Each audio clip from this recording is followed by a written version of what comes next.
ప్రాచీన భారతదేశ చరిత్ర, భౌగోళిక నేపథ్యం. భౌగోళిక పరిస్థితుల గురించి కొంతైనా తెలుసుకోకుండా భారతదేశ చరిత్రను అర్థం చేసుకోవడం సాధ్యం కాదు. రష్యా లేకుండా యూరప్ ఖండం ఎంత ఉంటుందో భారత ఉపఖండం అంత ఉంటుంది. దీని మొత్తం విస్తీర్ణం 4,202,500 చదరపు కిలోమీటర్లు. ఈ ఉపఖండంలో భారతదేశం, బంగ్లాదేశ్, నేపాల్, భూటాన్, పాకిస్తాన్ అన్న 5 దేశాలున్నాయి. భారత ఉపఖండం ఉష్ణమండలంలో ఉంది. దీనికి స్పష్టమైన భౌగోళిక రూపురేఖలున్నాయి. భారతదేశ చరిత్రలో ఋతుపవనాలకు ముఖ్యమైన స్థానం ఉంది. నైరుతి ఋతుపవనాలు జూన్, అక్టోబర్ నెలల మధ్య వచ్చి భారతదేశంలోని అనేక ప్రాంతాల్లో తరతమ భేదాలతో వర్షాన్ని తెస్తాయి. ప్రాచీన కాలంలో నీటిపారుదలకు అంతగా ప్రాధాన్యం లేదు. వర్షం మాత్రమే వ్యవసాయానికి ఆధారం. ఉత్తర భారతదేశంలో ఇప్పుడు మనం ఖరీఫ్ అని పిలుస్తున్న పంటకు ప్రాచీన కాలంలో నైరుతి ఋతుపవనాలు మాత్రమే ఆధారంగా ఉండేవి. ఈశాన్య ఋతుపవనాలు నవంబర్ నుంచి మే నెలల మధ్యలో వస్తాయి. వరి ప్రధాన పంట అయిన దక్కన్ పీఠభూమి ప్రాంతానికి ఇవి వర్షాన్ని తెస్తాయి. ఉత్తర భారతదేశంలో గోధుమ, బార్లీ మొదలైన ప్రధాన పంటలకు కూడా ఈ ఈశాన్య ఋతుపవనాలు వర్షాన్ని తెస్తాయి. క్రీస్తు శకం మొదటి శతాబ్దం ప్రాంతంలో ఋతుపవనాల దశను కనుగొన్న తర్వాత వ్యాపారులు నైరుతి ఋతుపవనాల దారిలో ప్రయాణం చేసి మధ్య ఆసియా నుంచి, మధ్యధరా సముద్ర ప్రాంతం నుంచి భారతదేశానికి, ఆగ్నేయ ఆసియా ప్రాంతానికి వచ్చేవారు. మళ్ళీ ఈశాన్య ఋతుపవనాలు ప్రారంభం కాగానే ఆ ఋతుపవనాల దారిలోనే తిరిగి వెళ్ళేవారు. ఋతుపవనాల దారిని కనుక్కోవడం చేత భారతదేశానికి పశ్చిమాసియా, మెడిటేరియన్, ఆగ్నేయ ఆసియా ప్రాంతాలతో వ్యాపారం చేయడం సాధ్యమైంది. భారతదేశానికి ఒకవైపు హిమాలయ పర్వతాలు, 3 వైపుల సముద్రాలు ఎల్లలుగా ఉన్నాయి. సైబీరియా నుంచి వచ్చే మంచుగాలుల నుంచి హిమాలయాలు భారతదేశాన్ని రక్షిస్తాయి. అందుచేత ఉత్తర భారతదేశంలో వాతావరణం సంవత్సరం పొడుగునా కొంతవరకు వెచ్చగానే ఉంటుంది. మైదాన ప్రాంతాల్లో చలి మరీ అంత ఎక్కువగా ఉండకుండా నార్మల్గా ఉంటుంది. వాళ్ళు ఎక్కువ కాలం ఇళ్ళ బయట గడపడానికి కూడా వీలుంటుంది. అంతేకాకుండా పరాయి దేశాల నుంచి వచ్చే దండయాత్రల్ని ఆపగలిగినంత సమున్నతంగా ఈ హిమాలయ పర్వతాలు ఉన్నాయి. వార్తా సౌకర్యాలు చాలా కష్టంగా ఉన్న పారిశ్రామిక యుగానికి ముందు కాలంలో ఇది మరింత సత్యం. కానీ హిమాలయాలకు కొనసాగింపుగా కనిపించే సులేమాన్ పర్వతాలను వాయువ్య దిశలో ఖైబర్, గోమల్ కనుమల గుండా దాటవచ్చు. బెలూచిస్తాన్లోని దక్షిణ దిశలో సులేమాన్ పర్వత శ్రేణులు కీర్తార్ పర్వత శ్రేణులతో కలుస్తాయి. వీటిని బోలన్ కనుమ ద్వారా దాటవచ్చు. చారిత్రక పూర్వదశ నుంచి కూడా ఈ కనుమల గుండా భారత, మధ్య ఆసియాల మధ్య రాకపోకలున్నాయి. ఇరాక్, ఆఫ్ఘనిస్తాన్, సోవియట్, మధ్య ఆసియా దేశాల నుంచి భారతదేశాన్ని దండయాత్రలు చేయాలనే కాకుండా స్థిర నివాసం ఏర్పరచుకోవాలని కూడా ఎంతోమంది వచ్చారు. భారతీయులు కూడా ఇదే ఉద్దేశంతోనే ఆ దేశాలకు వెళ్ళారు. హిమాలయాలకు పడమటి కొనసాగింపైన హిందూ కుష్ పర్వత శ్రేణులు కూడా సింధు నది ప్రాంతానికి, యాక్సెస్ నదీ ప్రాంతానికి మధ్య అడ్డగా నిలబడలేకపోయాయి. ఈ కనుమలు భారతదేశానికి, మధ్య ఆసియా, పశ్చిమాసియాల ప్రాంతాలకు మధ్య వ్యాపార, సాంస్కృతిక సంబంధాలు ఏర్పడడానికి దోహదం చేశాయి. హిమాలయాల ఒడిలో కాశ్మీర్, నేపాల్ లోయలు ఉన్నాయి. అన్ని వైపులా ఎత్తైన పర్వతాలు ప్రహారీలాగా ఉండడం చేత కాశ్మీర్ లోయలో ఒక ప్రత్యేకత కలిగిన జీవిత విధానం అభివృద్ధి చెందింది. కానీ కాశ్మీర్ను అనేక కనుమల గుండా చేరవచ్చు. కాశ్మీర్లో శీతాకాలంలో చలి ఎక్కువగా ఉండడం చేత కొంతమంది కాశ్మీరీ ప్రజలు మైదాన ప్రాంతాలకి తరలి వెళ్ళిపోయారు. కానీ మైదాన ప్రాంతాలకు చెందిన గొర్రెల కాపరులకు కాశ్మీర్లో వేసవి కాలపు వాతావరణం ఆకర్షణీయంగా కనిపించింది. కాశ్మీర్కు, మైదాన ప్రాంతాలకు మధ్య ఆర్థిక, సాంస్కృతిక సంబంధాలు కొనసాగుతూనే వచ్చాయి. బౌద్ధ మతాన్ని మధ్య ఆసియా ప్రాంతాలకు అందివ్వడానికి పామీర్ పీఠభూమి కూడా అడ్డు కాలేదు. పరిమాణంలో చిన్నదైన నేపాల్ లోయను గంగా మైదానం నుంచి చేరుకోవడానికి ఎన్నో కనుమదారులు ఉన్నాయి. కాశ్మీర్ లాగా నేపాల్ కూడా సంస్కృత అధ్యయనానికి కేంద్రంగా రూపొందింది. ఈ 2 లోయలు సంస్కృత రాతప్రతులకు గొప్ప భాండాగారాలుగా రూపొందాయి. మెత్తని మైదాన ప్రాంతాల్లోని అడవుల కంటే హిమాలయ పర్వత ప్రాంతాల వద్ద ఉన్న అడవుల్ని నిర్మూలించడం సులువనిపించింది. ఇక్కడున్న చిన్న చిన్న నదుల్ని దాటడం కూడా చాలా సులువు. అందుచేత తొలి మార్గాలు హిమాలయ పర్వత పాదాల వెంబడే ఏర్పడ్డాయి. అవి పడమర నుంచి తూర్పుకు, తూర్పు నుంచి పడమరకు ఏర్పడ్డాయి. కాబట్టి తొలి వ్యవసాయ ప్రాంతాలు క్రీస్తు పూర్వం 6వ శతాబ్దంలో ఈ ప్రాంతంలోనే ఏర్పడ్డాయి. ఈ దారి వెంబడే వ్యాపార మార్గాలు కూడా ఏర్పడ్డాయి. వేసవికాలపు ఋతుపవనాలు నీటిని గ్రహించి పొంగి పరవళ్ళు తొక్కే ప్రధానమైన నదులు భారతదేశంలోని కొన్ని ప్రాంతాల్లో చరిత్ర నిర్మాణానికి కారణభూతమయ్యాయి. సింధు నది పరివాహక ప్రాంతంలోని మైదానాలు, గంగా సింధు నదుల మధ్య భాగం, గంగా బ్రహ్మపుత్ర లోయలు ఈ ప్రాంతంలో ఉన్నాయి. పడమర నుంచి తూర్పుకు ప్రయాణం చేస్తే సంవత్సర వర్షపాతం 25 సెంటీమీటర్ల నుంచి 250 సెంటీమీటర్లకు పెరగడాన్ని కూడా మనం గమనించవచ్చు. 25 నుంచి 37 సెంటీమీటర్ల వర్షపాతం కలిగిన సింధు నదీ ప్రాంతంలోని చెట్లు చేమల్ని, 37 నుంచి 60 సెంటీమీటర్ల వర్షపాతం కలిగిన గంగా నది పశ్చిమ ప్రాంతంలోని చెట్టు చేమల్ని రాతితో, రాగితో చేసిన పనిముట్లను ఉపయోగించి చదును చేయగలిగారు. వ్యవసాయానికి అనుకూలంగా చేయగలిగారు. కానీ 60 నుంచి 120 సెంటీమీటర్ల వర్షపాతం కలిగిన మధ్య గంగా ప్రాంతంలో ఇది సాధ్యం కాలేదు.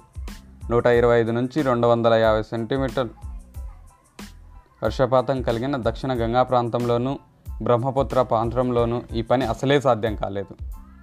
ఈ ప్రాంతంలోని దట్టమైన అడవుల్ని, గట్టి నేలని చదును చేయడానికి తర్వాత కాలంలో వచ్చిన ఇనుప పనిముట్లు కావాల్సి వచ్చాయి. ఇలా ప్రకృతి వనరులను ఉపయోగించుకోవడం చేత పశ్చిమ భారతదేశంలోనే మొదట ప్రారంభమైంది.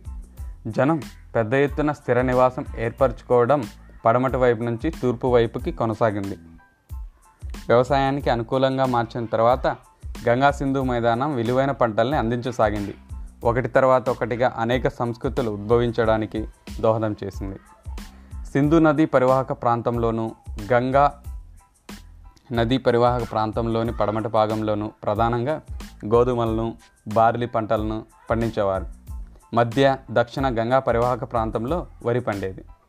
గుజరాత్లోను, వింధ్యా పర్వతాలకు దక్షిణ ప్రాంతంలోనూ వరి ప్రధాన ఆహారం అయ్యింది. హరప్పా నాగరికత సింధు నదీ లోయలో అభివృద్ధి చెందింది. వేద నాగరికత పంజాబ్లో ప్రారంభమై పశ్చిమ గంగా తీర మైదానాల్లో విస్తరించింది. వేదకాలం తరువాత ఇనుము ఆధారంగా వచ్చిన నాగరికత గంగా మైదానం మధ్య భాగంలో అభివృద్ధి చెందింది. గంగా పరివాహక ప్రాంతంలోని దక్షిణ భాగము, ఉత్తర బెంగాల్ ప్రాంతము గుప్తుల కాలంలో వెలుగులోకి వచ్చాయి. చిట్ట చివరిగా అస్సాంలోని బ్రహ్మపుత్ర నదీలోయ మధ్యయుగాల్లో ప్రాధాన్యతను సంతరించుకుంది.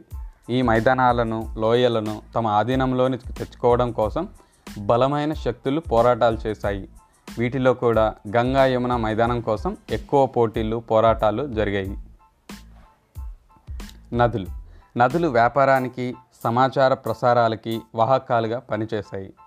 ప్రాచీన కాలంలో బాటలు వేయడం కష్టమైన పని కావడం చేత మనుషుల్ని, సరుకుల్ని ఒకచోటు నుంచి మరో చోటికి పడవల మీదనే చేరవేసేవారు. ఈ నదీ మార్గాలు వ్యాపార రవాణాకే కాకుండా సైనిక రవాణాకు కూడా ఉపయోగపడ్డాయి. అశోకుని శిలాశాసనాలు పడవల మీదనే దేశంలోని వివిధ ప్రాంతాలకు చేరవేసి ఉంటారన్నది స్పష్టంగా మనకు కనబడుతూనే ఉంది. తూర్పు ఇండియా కంపెనీ పరిపాలన వచ్చే వరకు నదీ మార్గాల ప్రాధాన్యత కొనసాగుతూనే వచ్చింది. దీనికి తోడు నదులు పొంగి తమ పరివాహక ప్రాంతాలను సారవంతంగా కూడా చేసేవి. అవి తమ నుంచి తవ్విన కాలువల గుండా నీటిని కూడా సరఫరా చేసేవి. కానీ అప్పుడప్పుడు వరదలు ఉత్తరదేశ మైదానాల్లోని పల్లెలను, పట్టణాలను ధ్వంసం చేసేవి. ఇలా జరిగినప్పుడు ఎన్నో ప్రాచీన భవనాలు గుర్తు తెలియకుండా కొట్టుకుపోయాయి. ఇంత జరిగిన హస్తినాపురం, ప్రయాగ, వారణాసి, పాటలీపుత్రం మొదలైన ప్రాచీన రాజధాని నగరాలు నదీ తీరాల్లోనే వెలిశాయి. ఆధునిక యుగంలో రైలు మార్గాల పక్కన, బాటల కోడళ్లలో, గనులు, ఇతర పరిశ్రమలు ఉన్న ప్రాంతాల్లో నగరాలు వెలుస్తున్నాయి. కానీ పారిశ్రామికీకరణకు పూర్వం నగరాలు ప్రధానంగా నదీ తీరాల్లోనే ఉండేవి. అంతేకాకుండా నదులు ప్రాచీన కాలంలో రాజకీయ, సాంస్కృతిక సరిహద్దులుగా కూడా ఉండేవి.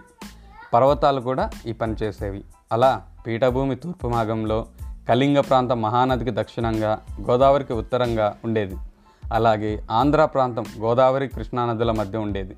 ఈ నదీ ముఖంలోని డెల్టా ప్రాంతాలు క్రీస్తు శకం ప్రారంభానికి చారిత్రక ప్రాధాన్యతను సంతరించుకున్నాయి. శాతవాహనుల కాలంలోనూ, ఆ తర్వాత వచ్చిన రాజుల కాలంలోనూ ఈ ప్రాంతాలు ఎన్నో పట్టణాలు, ఓడరేవులు వెలిశాయి. అంతేకాకుండా తమిళనాడులోని చాలా భాగం కృష్ణా, కావేరీ నదుల మధ్య ఉంది. కావేరీ లోయ దక్షిణాన దాదాపు వైగై నది వరకు, ఉత్తరాన దక్షిణ పెన్నార్ నది వరకు విస్తరించింది. ఇది ఒక ప్రత్యేక భౌగోళిక ప్రాంతంగా రూపొంది క్రీస్తు శకానికి కాస్త ముందుగా చోళ సామ్రాజ్యానికి కేంద్రమైంది. క్రీస్తు శకం 4 నుంచి 6 శతాబ్దాల్లో ఉత్తర తమిళనాడు మెట్ట ప్రాంతంలో అభివృద్ధి చెందిన పల్లవ రాజ్య ప్రాంతానికి దీనికి చాలా తారతమ్యం ఉంది. భారతదేశ ద్వీపకల్పంలోని తూర్పు భాగం కోరమాండల్ తీర ప్రాంతం వెంబడి తూర్పు కనుమలు ఉన్నాయి. ఇవి ఎత్తుగా ఉన్న వీటి మధ్య అనేక ఖాళీ ప్రాంతాలు ఉన్నాయి. అందుచేత అనేక నదులు తూర్పు ముఖంగా ప్రవహించి బంగాళాఖాతంలో కలుస్తున్నాయి. అందుచేత ప్రాచీన కాలంలో తూర్పు తీర ప్రాంతానికి ఆంధ్ర, తమిళనాడులోని ఇతర ప్రాంతాలకు మధ్య సంబంధాలు కష్టంగా ఉండేవి కావు. అరికమేడు, మహాబలిపురం, కావేరీపట్నం, ఓడరేవులు కోరమాండల్ సముద్ర తీరంలోనే ఉన్నాయి. ద్వీపకల్పం యొక్క పశ్చిమ తీర ప్రాంతంలో ఇలాంటి స్పష్టమైన ప్రాంతాల విభజన సాధ్యం కాదు. కానీ ఉత్తరాన లూపి, దక్షిణాన భీమా నదుల మధ్య ప్రాంతాన్ని మహారాష్ట్రగా చెప్పవచ్చు. అలాగే భీమా, ఉత్తరాన కృష్ణ, దక్షిణాన తుంగభద్ర నదుల మధ్య ఉన్న ప్రాంతం కర్ణాటక. చాలా కాలం పాటు ఉత్తర దక్షిణాల్లో ఉన్న శత్రురాజ్యాల మధ్య సహజ సరిహద్దుగా తుంగభద్ర పనిచేసింది. బాదామి చాళుక్యులు, రాష్ట్రకూటులు తుంగభద్రకు దక్షిణంగా తమ రాజ్యాలను విస్తరింపజేయలేకపోయారు. అలాగే పల్లవులు, చోళులు తుంగభద్రను ఉత్తరంగా తమ రాజ్యాలను విస్తరింపచేయలేకపోయారు.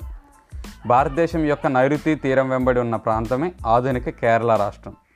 ద్వీపకల్పం యొక్క పశ్చిమ తీరాన్ని మలబార్ తీరం అంటారు. ఈ ప్రాంతంలో అనేక ఓడరేవులున్నా ఎత్తైన పడమటి కనుమల వల్ల, అందులోని కనుమలు ప్రయాణాలకు సులభంగా లేకపోవడం వల్ల మహారాష్ట్ర, కర్ణాటక, కేరళ రాష్ట్రాల మధ్య సంబంధాలు ఏర్పడడం కొద్దిగా కష్టంగా ఉండేది. గంగా సింధు మైదానాలకు మధ్య వింధ్యా పర్వతాలకు ఉత్తరంగా విశాలమైన భూభాగం ఉంది. దీన్ని ఆరావళి పర్వతాలు 2 భాగాలుగా చేస్తున్నాయి. ఆరావళి పర్వతాలకు పడమర ఉన్న భాగం తారు ఎడారి. ఇందులో రాజస్థాన్కు చెందిన కొంత భాగం కూడా ఉంటుంది. ప్రాచీన కాలంలో ఈ విశాలమైన ఎడారి ప్రాంతంలో జననివాసం అసాధ్యంగా ఉండేది. ఎడారిలో అక్కడక్కడ ఉన్న కొన్ని ఒయాసిస్ల వద్ద మాత్రమే జనం నివసించేవారు. కానీ ఆనాది నుంచి కూడా ఒంటెల మీద ఈ ఎడారిని దాటడానికి వీలయ్యేది. మొదటి నుంచి కూడా రాజస్థాన్లోని ఆగ్నేయ భాగం ఇతర భాగాల కంటే ఎక్కువ సారవంతంగానే ఉంది. ఈ ప్రాంతంలో ఖేత్రి రాగి గనులు కూడా ఉండడం చేత రాగి యుగం నుంచి కూడా ఇక్కడ జననివాసం ఉంది. రాజస్థాన్ క్రమక్రమంగా గుజరాత్లోని సారవంతమైన మైదాన ప్రాంతాల్లోకి అదృష్టమైపోయింది. ఈ ప్రాంతాల్లో నర్మదా, లూపి, మాహి, సబర్మతి నదీ జలాలు ప్రవహిస్తాయి. దక్కన్ పీఠభూమిలో వాయువ్య దిశలో ఉన్న గుజరాత్లో వర్షపాతం తక్కువగా ఉన్న కథియావార్ ద్వీపకల్పం కూడా ఉంది. ఈ రాష్ట్రంలోని తీర ప్రాంతం చీలి ఉండటం అనేక ఓడరేవులు ఏర్పడ్డాయి. అందుచేత గుజరాత్ మొదటి నుంచి కూడా సముద్ర వ్యాపారానికి, విదేశీ వ్యాపారానికి ప్రసిద్ధి చెందింది. ఆ రాష్ట్రంలోని ప్రజలు కూడా తెలివైన వ్యాపారస్తులు అన్న పేరు తెచ్చుకున్నారు. గంగా, యమున